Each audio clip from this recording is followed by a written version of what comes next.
Des que els humans hem arribat aquí, a les terres catalanes, fa més d'1,5 milió d'anys, hi ha hagut 35 canvis tremendos al clima.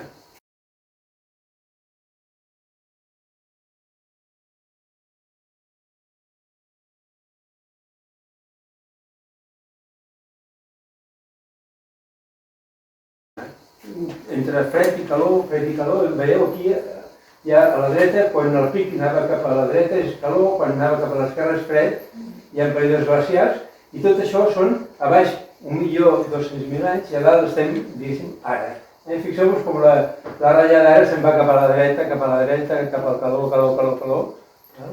Bé, doncs aquest punt de màxima calor l'hem superat mig grau més.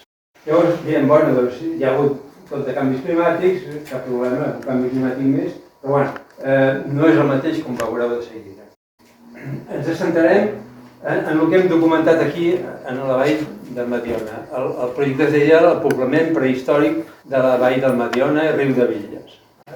I ens assentarem en el que teníem documentat. De tota aquesta millorada, només teníem documentada des de fa 120.000 o 150.000 anys fins a l'actualitat, clar. Però ens assentarem en aquesta franja d'aquí entre 120.000 anys i pràcticament 20.000 anys. I des d'aquests 120.000 anys, si fem un zoom en aquella diapositiva anterior, també hi ha canvis climàtics. El que passa és que la diapositiva anterior era una diapositiva de molt llarg abast. I aquesta és com si anéssim amb un zoom a mirar el detall. I en el detall també s'observa que en aquests 120.000 anys hi ha hagut 30 episodis de canvis temperats, fred, temperat, fred, temperat, fred. Fixeu-vos on hi ha això que posa H6, H5, H4, són períodes molt ràpids de fred. Vull dir que de sobte vam tenir un període de fred. Aquest de sobte vam tenir un període de fred va seguit d'un període calent. I això és molt interessant inclús per avui, per pensar-nos avui. Tenim un període molt càlid, d'acord? Aquest període molt càlid el que fa és derretir els pols. Això vol dir que passen glaçonets enormes d'icebergs que se'n van a l'Atlàntic i això el que feia era que tallava els corrents del mar Atlàntic. I al tallar el corrent del mar Atlàntic, pam, en comptes de fer-se més calent, com semblaria que era el normal, perquè si es desfasa el glaç, semblaria que has d'anar a més calent. En comptes d'anar cap a més calent, era tot el contrari, anàvem cap a més fred. I com això passava molt ràpidament, perquè era una desfeta de grans masses de gel del Pol Nord i del Pol Sud que refredaven a l'Atlàntic. I de cop i volta s'aturava el corrent del Golf i de cop i volta venia un període molt fred aquí. I això, evidentment, afectava a la vegetació, com l'està afectant ara aquest canvi que estem produint els humans. I la vegetació, per tant, afectava els animals i afectava la gent que menjava els animals. I va afectar a la gent aquesta que us he dit abans, que menjaven rinoceronts, cavalls salvatges, en aquesta vall del Mediona. Per entendre una mica, el projecte va fer molta èmfasi en com s'havia canviat el relleu, com havia canviat el paisatge, perquè ens interessava, amb aquesta finestra de temps, veure com s'havia transformat el paisatge al llarg d'aquests períodes de canvis i què és el que havia passat amb la gent en aquests períodes de canvi. Us he fet uns esquemes perquè veieu el que seria originalment un territori pla, un antic mar, com havia sigut això en el terciari. La roca calcària era al fons d'un mar i per tant era relativament pla, però després, quan s'asseca el mar i puja a la terra, els rius comencen a erosionar, comencen a fer forat, comencen a fer la vall. I en els moments en què el riu va més a poc, fa una mica de bassa, fa una mica d'aiguamoll, i si fa calor, la calç, com en les rentadores, la calç precipita i va al fons d'aquests llacs o d'aquestes basses. I es va acumulant la calç, i va produint pedra. I si la gent viu al voltant del llac, en la riba del llac, i trepitja i allò es tapa i hi ha calç, doncs queda fossilitzat tot el que ha pogut fer la gent o tot el que ha pogut estar fent la gent per aquí.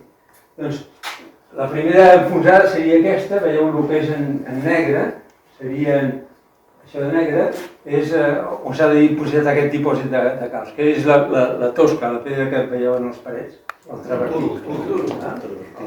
Turo, dieu aquí. Travertí. I també hi ha sorres que porta el riu, que seria aquesta altra fletxa. Però si continua això, es poden acumular més turo d'aquest i es poden acumular, i fixeu-vos que el riu va erosionant, va penetrant en el terreny antic. Va penetrant, aquí sobre aquest i aquí la sorra, i si fem encara més tindríem això, i a dalt de tot, veieu, on te posa SE, allò seria la roca original, la roca del terciari, del secundari, aquesta roca calcària de quan això hi havia mar aquí sobre, molt més abans del temps dels dinosaures. Llavors queden aquestes restes del que era l'antic fons de mar i després tot el que va profunditzant el riu. I si encara profunditzem més, tenim un paisatge que ja us recorda una mica el que tenim aquí. Tenim, per exemple, la banda del castell de Mediona, que seria això d'aquí al mig, tenim un trencat, una vall de riu, que podria ser el que nosaltres dèiem, no sé si encara en dieu, el torrent de Can Gallegos, i el riu Mediona aquí a la dreta. Seria, diguéssim, com un tall, com si ho veiéssim tallat això al paisatge. I per tant, això és una mica el que és la geologia i com s'ha originat aquest relleu que veieu aquí, que veieu en aquest paisatge d'aquí.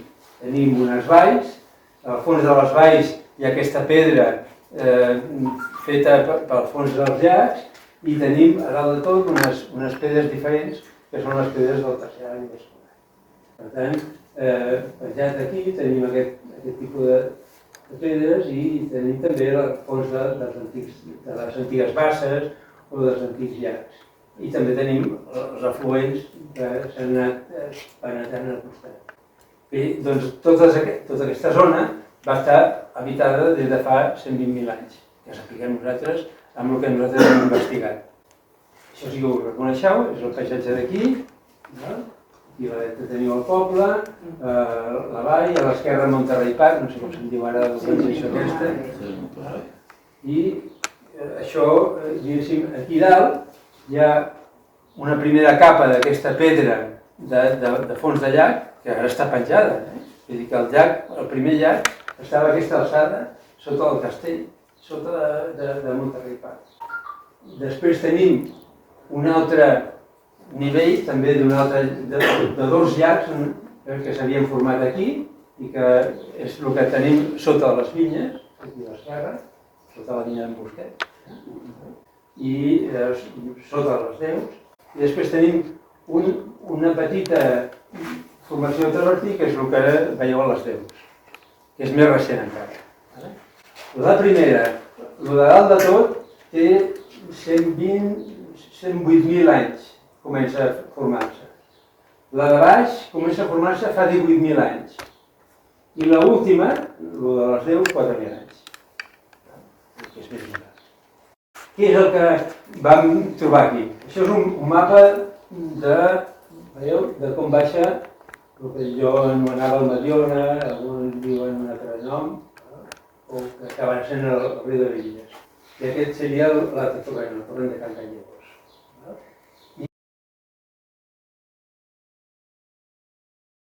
Doncs aquests dos llacs només queden aquestes pedres fossilitzades a dalt de tot del poble.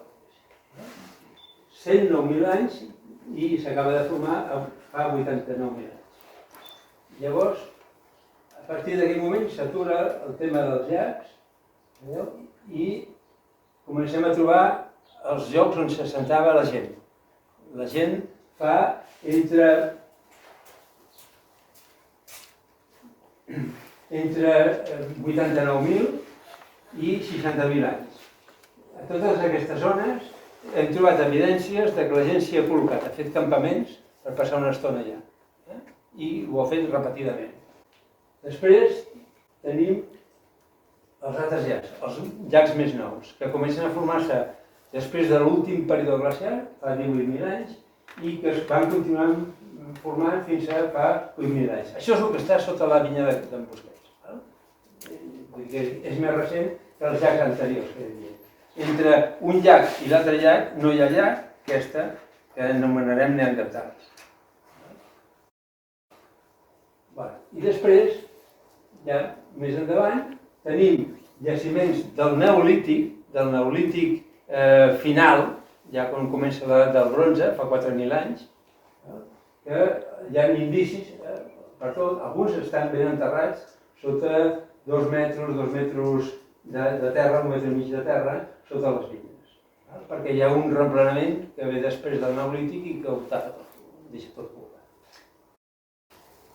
I finalment tenim aquest petit travertí de les Deus i un altre travertí més modern que estaríem ja sortint cap a la Bòria i sota ben bé la Plana. Per tant, tenim 3 nivells de llacs que han existit aquí i que han anat alternant entre llac, erosió del riu, llac, erosió del riu, llac, erosió del riu, perquè sabeu que aquest riu, quan té mal geni, s'emporta...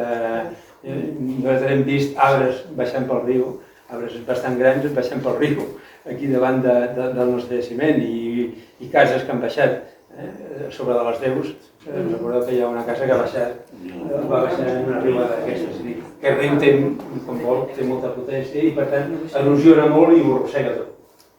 I arrossegant tot feia un camí, feia un sol dins del llac i anava traient el sediment dins del llac.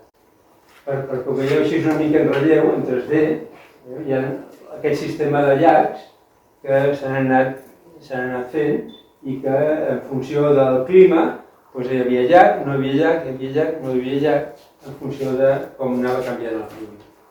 I si veieu aquesta panoràmica, allà el punt vermell és el jaciment que nosaltres vam excavar a Mediona 1, vinya d'en Busquets, i aquí és on estaven els llacs. O aiguamolls, basses, no cal pensar en 3 metres de profunditat, tampoc,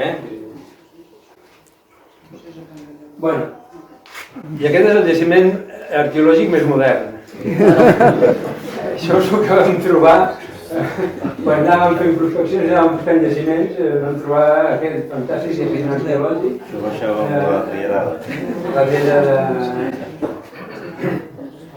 de jaciment i... no, sobre el jaciment. I aquí el teniu, darrere de... sembla que era Can Carol.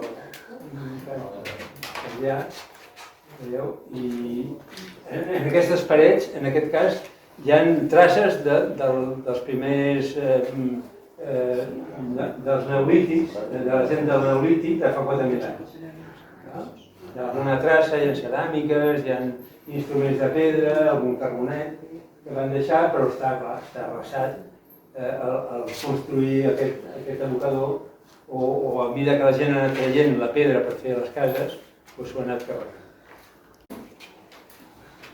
I jo aquí estic, jo de jovenet, fa 30 anys assenyalant on hi havia aquestes traces, aquestes restes del neolític.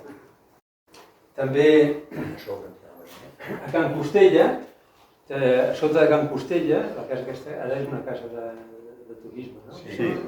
Doncs a sota hi ha també unes petites cavitats dins d'aquesta pedra provenent del llac de fa 108.000 anys i és un jaciment on hi havia instruments de pedra de l'època de Neandertal, hi havia fauna, animals salvatges d'aquesta època. El que passa que, clar, és ben bé el que va quedar després d'anar-se erosionant i les restes de l'últim trosset del lloc que havien ocupat aquesta gent en aquells moments.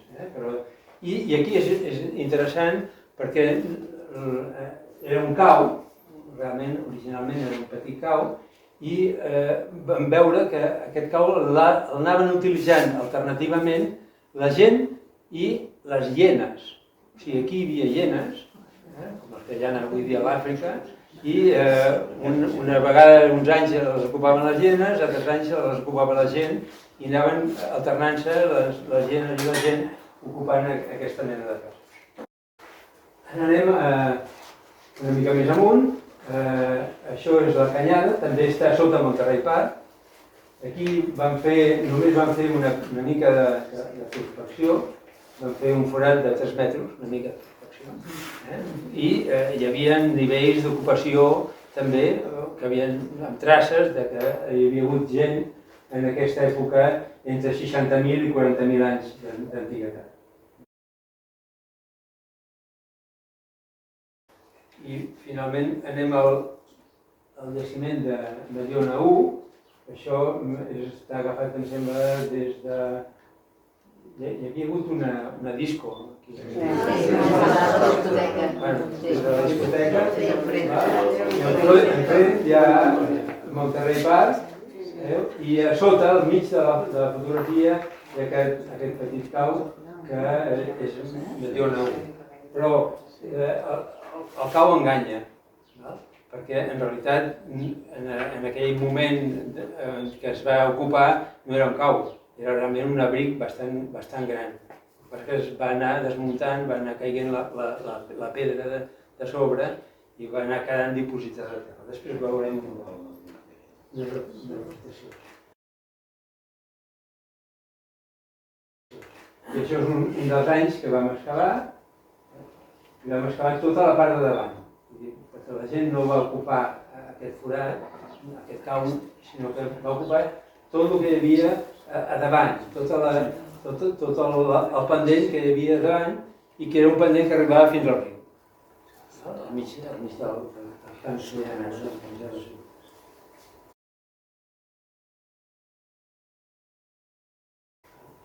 I us he posat alguna imatge de com excavàvem en aquell temps. Érem un equip internacional de gent espanyola, de l'estat espanyol i alemanys, i ens passàvem aquí això, prenent el sol i foradant una mica, i fent servir la gent jove perquè ens ajudés a garballar la terra, perquè tota la terra la vam garballar amb un sedàs molt fi, d'1 mil·límetre, per recollir les coses més petites, fins i tot les dents de rata. Perquè les dents de rata eren molt importants, perquè cada rata viu en un paisatge molt determinat, cada rata salvatge. Cada ratolí, cada talp. Llavors el ratolí ens indica molt bé quin clima hi havia. Si és un ratolí de clima fred, ens indica que hi havia fred. Si és un ratolí més d'aquí, hi havia un clima més fred. Aquí diu què és aquest pedregà. Aquest pedregà, per la gent que ho sabem, ens està explicant la història del clima.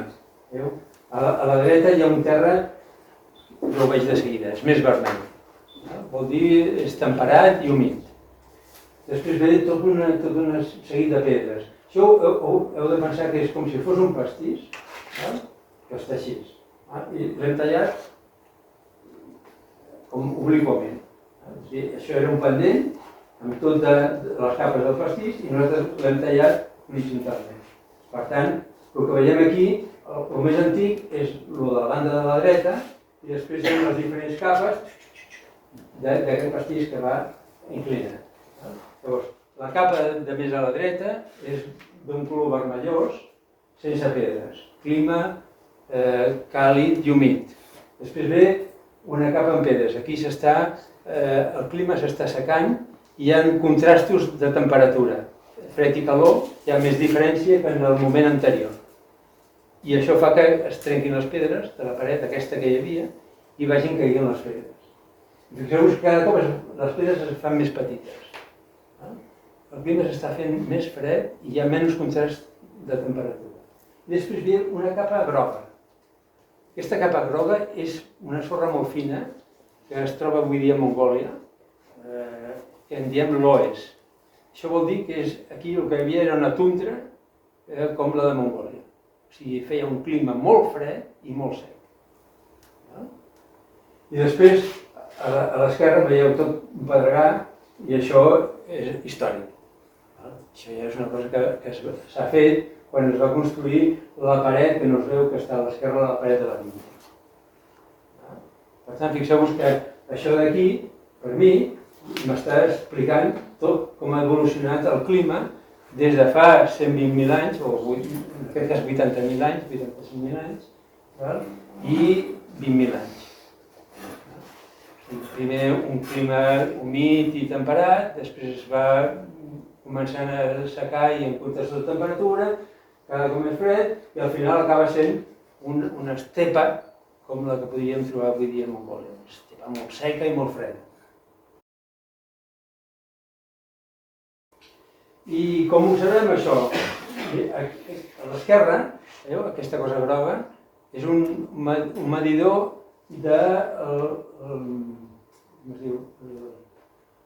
el bombardeig de partícules subatòmiques que està rebent la Terra, en aquest punt concret. Què vol dir? Les partícules subatòmiques venen de l'espai i ens van arribant a través de la Terra. Però algunes d'aquestes partícules, que són molt superpetites, que travessen la Terra, queden enganxades en els trossets de quars molt petits. Els rellotges que tenen allò que deien de quars, el quars és un cristall. Doncs aquestes partícules entren, travessen la Terra, però quan troben un cristall de quars, queden enganxades. Llavors, quan més partícules hi ha enganxades, més temps ha passat que aquest cristall de quars ha estat rebent aquest bombardeig de partícules subatòmiques. Llavors, això, si calculem la dosi que està arribant ara i la dosi que veiem aquí, diem, doncs això ha tingut, en aquest cas concret, 85.000 anys. És a dir, aquesta Terra ha quedat tapada fa 85.000 anys. I això de la dreta, aquí també es veu molt bé, fixeu-vos, tots aquests nivells, en pedres més petites, una capa última de pedres, després la terra groga, que és aquest loess que us he dit, aquesta tundra, i després la terra vermella, que és el camp actual. I en el camp actual, veieu, es va fer es veu com un tall, això era un tall per ficar un tub de rec. Tenim tota la història de com ha anat evolucionant aquest camp, de tota la història d'aquest paisatge en aquests moments, des de fa 120 fins a l'actualitat pràcticament, que es plantava les vinyes aquí dalt, en aquesta terra vermella.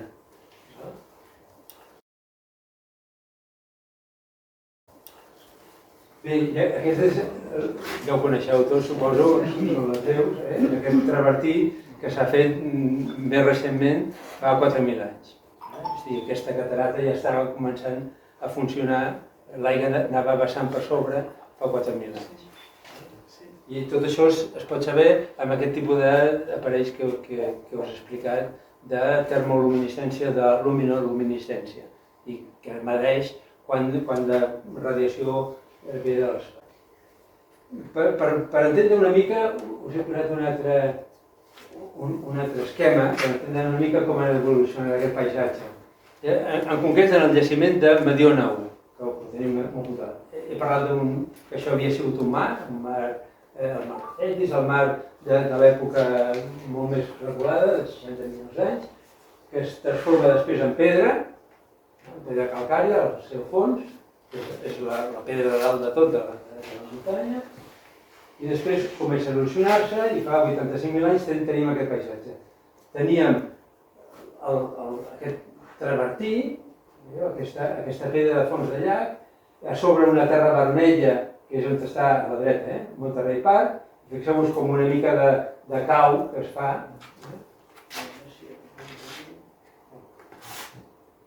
Aquí.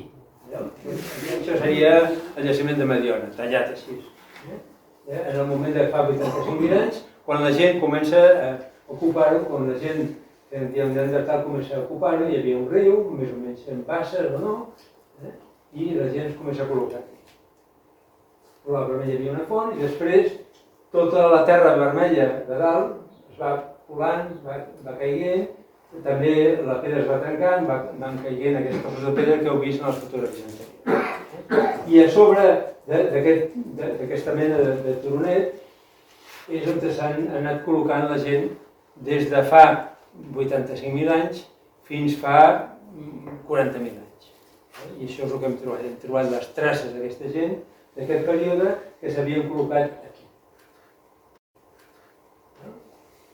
Després, més endavant, es forma aquest llac entre 40.000 i 20.000 anys i fa 20.000 anys ve aquesta època absolutament seca que ho tapa tot amb una duna de sorra, amb aquest loess de sorra.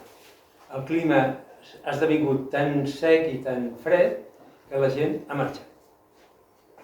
Tot això s'ha tapat amb una duna de sorra, aquest loess, i no tenim cap evidència més d'aquesta gent fins, en aquest cas, els 4.000 anys aquells que tornem a tenir l'evidència d'una gent que ja és pagesa, que ja conreua la terra i que és la gent del Neolític i de l'Edat del Bronze. I després, més endavant, a l'Edat Mitjana, es fa la paret de la vinya i veieu aquest trosset vermell, és el que us he explicat, aquell tallat que hi havia per ficar les canalitzacions. Llavors, el que hem excavat nosaltres va ser això d'aquí. Ho heu entès una mica com ha funcionat tot això i com hem arribat a aquestes conclusions de com ha anat això. Per tant, nosaltres ens situaríem aquí entre 120, en aquesta franja, vaig tenir el temps, 0 és l'actualitat, 120 és anys abans d'ara. Llavors, entre 120 i 89.000, això gris representa que en aquest període a dalt és calor i a baix el pic marca la fred. Tenim un període de calor relatiu, pràcticament com una mica més fred que l'actual, però de calor, i aquí s'ha format el llac aquest. El primer llac de fa 120.000 anys s'ha format en aquest moment. Després tenim un període, fixeu-vos, comença sent càlid, aquell terra vermell, càlid i humit, i a poc va baixant la temperatura, veieu? El pic del 21 està més amunt, després es refreda, torna a pujar una mica, el 20, torna a refredar-se, torna a pujar el 19, i després ja cau la temperatura. Doncs aquest cercle d'aquí és l'època que està ocupat el jaciment de Medionom. És l'època de Neandertals. De la gent neandertal que ocupaven aquesta zona, aquest jaciment, i els altres jaciments que hem trobat antics. Després, fixeu-vos, ve un període de l'H6, que és aquestes masses d'icebergs que refreden tot l'Atlàntic, i comença una sèrie de períodes molt ràpids de canvi climàtic molt ràpid, fred-calor, però fonamentalment fred. Tot això d'aquí és la sorra aquesta, que heu vist. Aquesta sorra groga que ho ha tapat tot i que no tenim traces que haguessin hagut humans aquí. Poder sí que hi havia humans, perquè a altres zones n'hi ha, a Banyoles, per exemple, n'hi ha, a Capellades hi ha una traça petita de gent que ha passat per allà, més al sud també n'hi ha, però aquí no trobem gent, no trobem cap traça i és tot una duna de sorra. Poder sota la sorra de tant en tant passava algú. I després ja, després de 12.000 anys, el clima es fa més càlid, veieu que hi ha una Y i una D, el clima es fa més càlid i ja arribem al clima actual. I aquí se forma aquest travertí que heu vist de les deus, i aquí venen aquesta gent del Neolític i del Bronze i tornem a tenir aquestes traces que vam poder documentar. Aquesta és una mica la història del clima vinculada amb els humans. Quin paisatge podríem haver trobat en el moment en què la gent aquesta entre el 80.000 i el 40.000 ocupen aquesta zona? Un paisatge on hi havia, com veieu, grans animals, rinoceronts, burros salvatges, cavalls salvatges, cérvols, bisons i, naturalment, porcs senglars. I alguns porcs senglars és una plaga que l'hem viscut des del començament dels nostres temps. Alguns d'aquests animals s'han extingit, òbviament. Ja no tenim rinoceronts, ja no tenim bisons, ja no tenim toros salvatges, no tenim cavalls salvatges, però alguns avantpassats nostres ens van deixar retrats.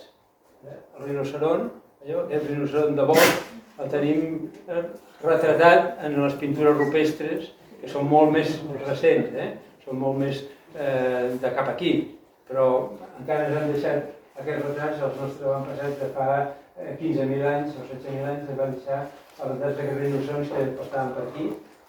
També es van deixar els retrats de com eren els toros salvatges, l'uro, o els cavalls salvatges. És una mica diferent del cavall actual o dels cavalls domèstics, tenia aquest color, en aquest cas, veieu, ens han deixat fins i tot com era la pell del cavall. I després, no us he portat la foto, però sí que us he portat una reconstrucció del que devia ser una llena d'aquestes, que veiem per aquí. Que era un bitxo una mica...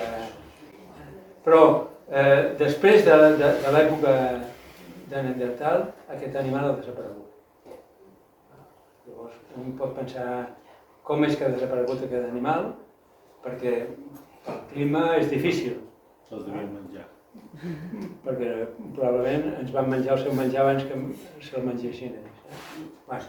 És una víctima, veieu, una primera víctima de l'acció humana, del canvi que han provocat els humans. I no només hi ha això, el rinoceront també, i els elefants que pastaven per aquí també, i els hipopòtams també. O sigui, hem fet una bona escabetxina els humans ja des d'aquesta època reculada. Ens ha faltat un protagonista, que està aquí amagat darrere. Ens falta perquè després va venir aquesta època de sequera i de sorres, de tundra, i ens podem imaginar aquest paisatge, lloms amb mamuts.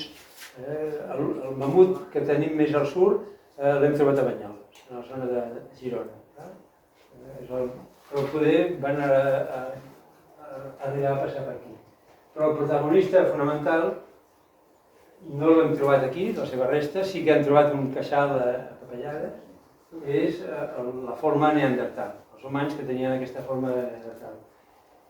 Clar, quan els meus col·legues del segle passat van veure aquesta calavera i van dir això fa tants anys i se'l van imaginar així, salvatge, però si realment us hi fixeu en la calavera i la comparem amb una calavera nostra, és bastant diferent.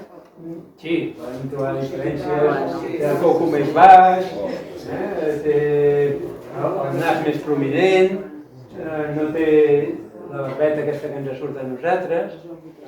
Per tant, és diferent, però no és tan diferent. Llavors, s'han fet reconstruccions de com podia ser una persona, una neandertal.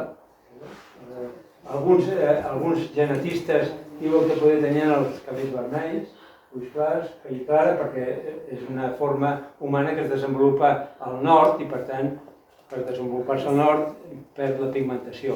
Si la comparem amb una persona de la nostra forma actual, que hem vingut més tard de l'Àfrica, doncs probablement els nostres avantpassats eren més morenos que no pas la gent neandertal. I si ens van barrejar, i segurament ja sabem que ens van barrejar, probablement ens van deixar alguns cabells vermells i ens van deixar alguna pell blanca. O sigui, la pell blanca potser els trobem a la gent neandertal que vivia per aquí també.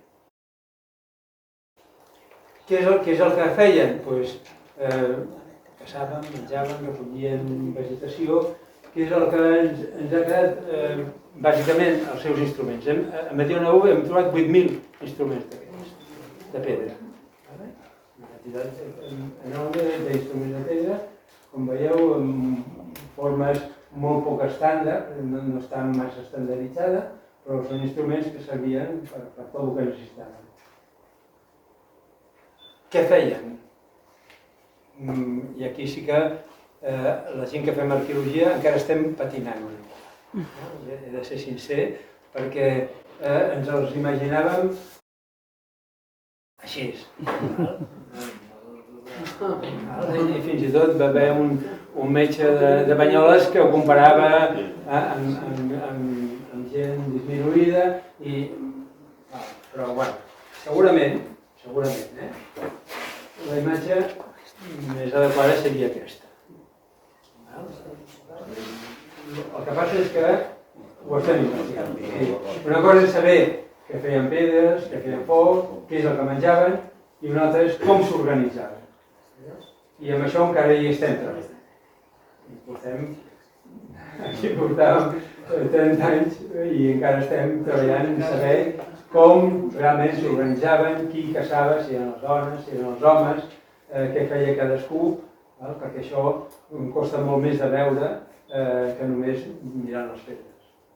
Mirar com s'organitzava la distribució del menjar, s'ha d'analitzar els esquelets i veure exactament si menjaven el mateix homes i dones, si feien les mateixes activitats i com queda això registrat en els esquelets. Sabeu que els tenistes tenen un braç de tenista, no? Els que tiren llances i tal també tenen un braç molt més potent. Tot això s'està investigant, tot això encara no se sap amb certesa i per tant perfectament ens podem imaginar això, una dona caçadora i pintada i decorada en el seu aspecte. En realitat,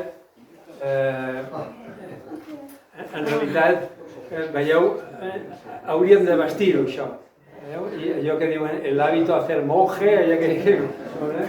Bé, el nostre col·lega Gerd Benniger, que com us he dit va ser el director del Museu de Neandertal, i aquesta de la reconstrucció que ha fet del Neandertal, de l'autèntic Neandertal de Neandertal. I quan el vesteix així, tampoc està diferent. Ho trobaríem al metro i diríem una mica rarillo, però bueno, no ens espantaríem, no sortíem espantats al metro ni molt menys. Per tant, el vestit fa molt i com els vestim és una cosa que hem d'investigar. Encara estem investigant aquest tema. Jordi, aquesta foto del Gerd no fa gaire anys, oi? Perquè fa molts anys que no el veig.